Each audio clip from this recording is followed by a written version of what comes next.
Assalamualaikum warahmatullahi wabarakatuh. Yang terhormat Bapak Muhammad Irsyad MPDI selaku dosen mata kuliah pengembangan kurikulum PAUD. Sebelumnya perkenalkan, nama saya Kusuma Ayu Aromukti, NIM 2419006. Di sini saya akan menjelaskan mengenai jenis-jenis metode pembelajaran AUD, prinsip-prinsip dalam memilih tema, dan cara membuat webbing tema.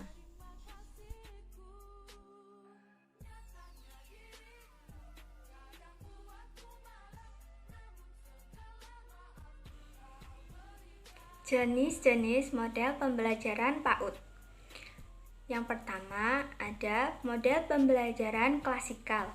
Model pembelajaran klasikal adalah pola pembelajaran di mana dalam satu waktu yang sama kegiatan dilakukan oleh anak di dalam satu kelas.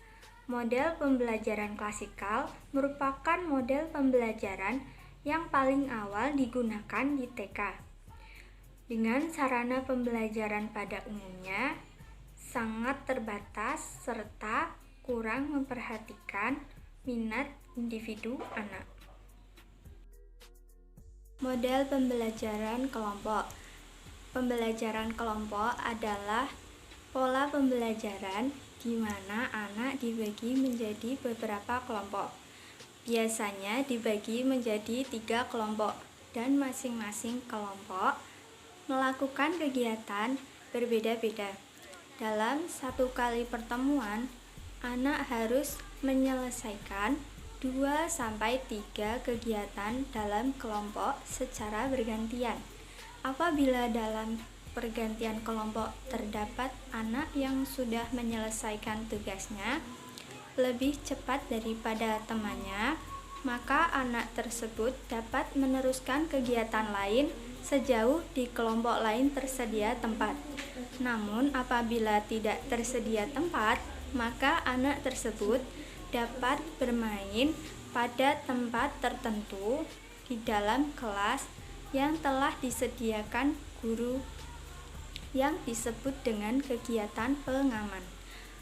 Pada kegiatan pengaman, sebaiknya disediakan alat-alat yang lebih bervariasi dan sering diganti disesuaikan dengan tema atau subtema yang dibahas. Model pembelajaran area.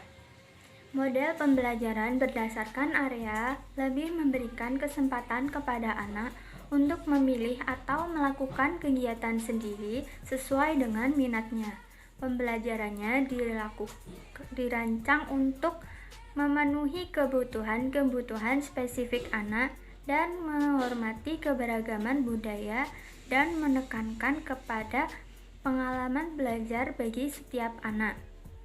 Pilihan-pilihan kegiatan dan pusat-pusat kegiatan serta peran keluarga dalam proses pembelajaran. Pembelajaran area menggunakan 10 area, yaitu area ibadah atau imtak, balok, bahasa, drama, matematika, IPA, musik, seni atau motorik halus, pasir dan air, serta membaca dan menulis. Model pembelajaran sudut. Kegiatan pembelajaran dengan model pembelajaran berdasarkan sudut-sudut kegiatan menggunakan langkah-langkah pembelajaran yang mirip dengan model pembelajaran area karena memperhatikan minat anak. Jumlah sudut yang disediakan ada 5 sudut. Dalam penggunaannya disesuaikan dengan program yang direncanakan dengan kiasan 2-5 sudut. Dalam kondisi tertentu, dimungkinkan satu sudut lebih dari satu kegiatan. Alat-alat yang disediakan pada sudut-sudut kegiatan selayaknya lebih bervariasi dan sering diganti disesuaikan dengan tema atau subtema yang dibahas. Aspek-aspek model pembelajaran sudut. Sudut ketuhanan, sudut keluarga, sudut alam sekitar dan pengetahuan, sudut pembangunan, dan sudut kebudayaan. Adapun macam-macam sentra bermain, antara lain sentra bahan alam atau sains, sentra seni, sentra bermain peran, sentra agama, dan sentra musik.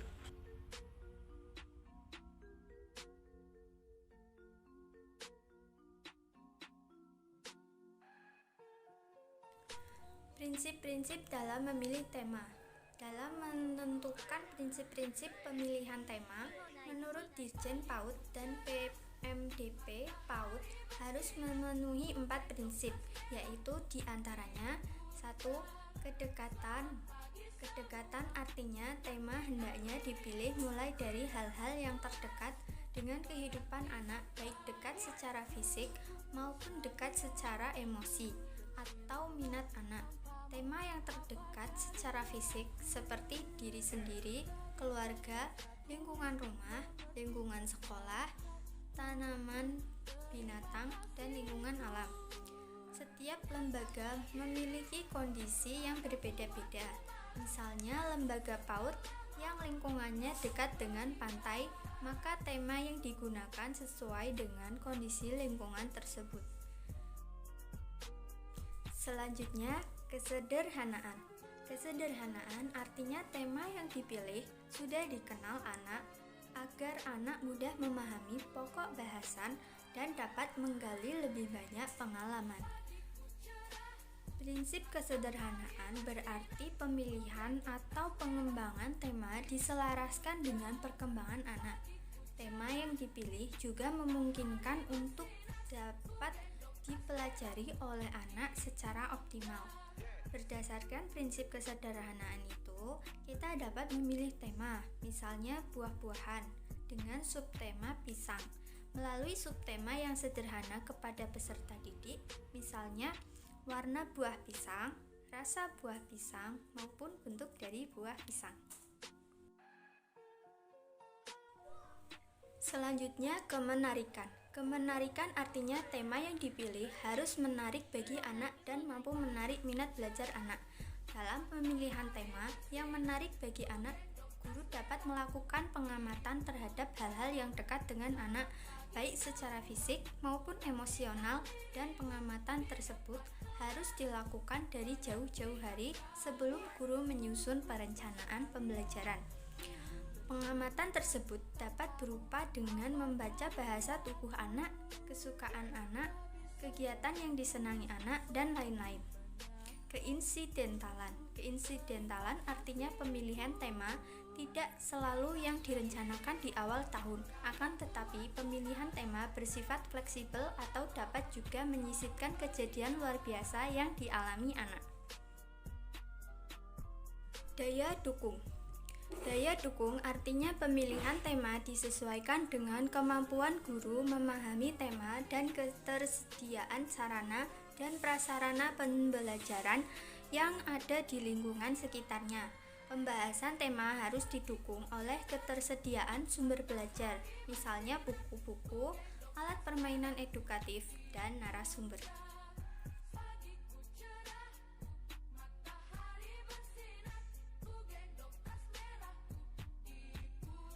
Cara membuat webbing tema, yaitu 1. Pastikan tema utama terletak di tengah-tengah. Untuk memudahkan membuat percabangan, akan lebih baik jika mind map perinti berada di tengah. 2. Dari tema utama akan muncul tema turunan masih berkaitan dengan tema utama. 3. Cari hubungan antara setiap tema dan ditandai dengan garis, warna, atau simbol gambar. Sekian dari saya, kurang lebihnya mohon maaf.